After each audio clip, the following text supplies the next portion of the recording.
Hello everyone, welcome to sqadia.com. My name is Saima Mushtaq and our today's topic of ENT is the laser surgery. This topic of laser surgery we will cover in 5 different sections.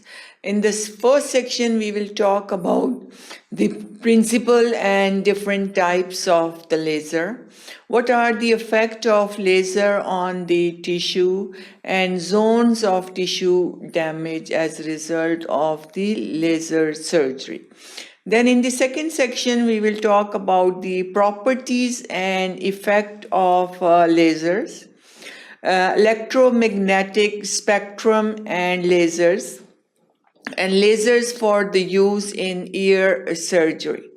Then in the third section, we will talk about some operational parameters of lasers, which will be the mode of lasers, delivery system, and what are some advantages and disadvantages of the use of laser in surgery.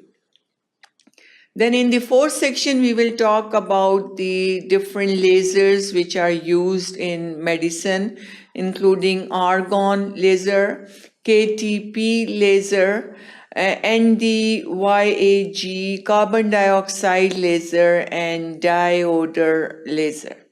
Then in the fifth and final section, we will talk about some safety precautions in the use of laser, and then what are those different precautions we should use, and then photodynamic therapy. So all that we will discuss in our today's lecture topic, which is the laser surgery. So keep watching sqadia.com.